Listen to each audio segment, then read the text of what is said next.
We find that most people are attracted to these kinds of environments, not for an ethical or moral reason.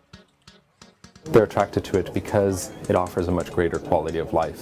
And what in the quality of life is it that's more attractive? It has to do with the animation that exists there. It has to do with the full experience of what they get when they're there.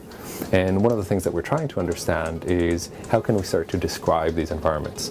What kinds of settings are such that we can start to dissect them, if you like, so that we can then go out and start to design them.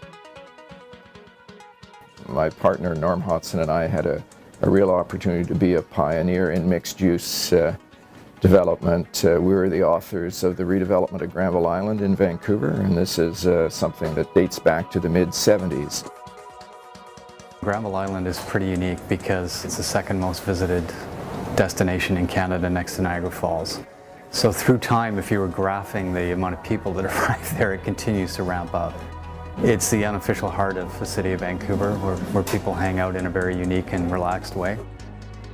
You have an incredible diversity of uses. So sitting right next door to a cement plant is an art school. Next to it is a fresh food market. The fact that you can trip over boxes of cabbage and the garbage of the market and artists doing their work on the streets and people from all over the world is by design. There's no curbs, there's no loading areas, there's a mixture of all sorts of things. That's by design.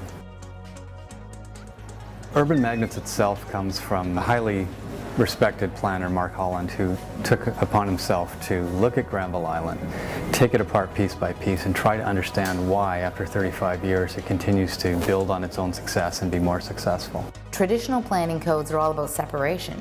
They're all about saying, well, put your employment over here, put your industrial over here, and put your residential over here, which is really the opposite of Urban Magnets. Urban Magnets is about complexity. It's about bringing everything in close. It's saying, you know what, we need to mix those things up.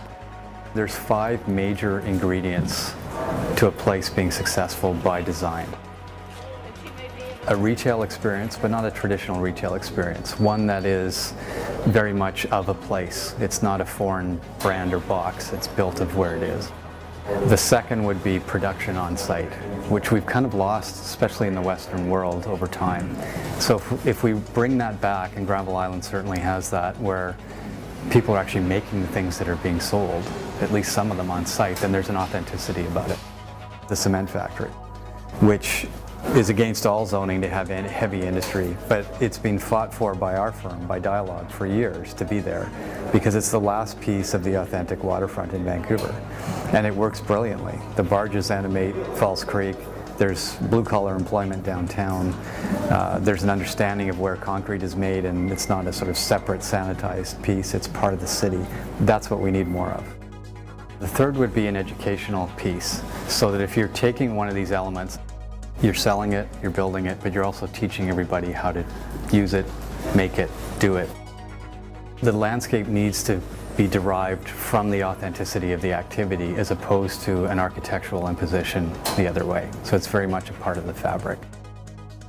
And the final one is more of a celebratory aspect, which is festivals, events, things that build on the magnet. To create an urban magnet, I think having traffic there, it's pedestrian traffic, it's a vehicular traffic. I mean, there has to be a flow of why people are in a part of a city. If you stop at any street intersection and there's hundreds of pedestrians walking through, likelihood something's working well. And that's very much kind of the Urban Magnets type of an idea, is what is there, and we want to understand that so that we can actually start to design around it. What is there that is attracting all these people? What is there that can be an attractor for all these people? 7 days a week, 24 hours a day, 12 months of the year.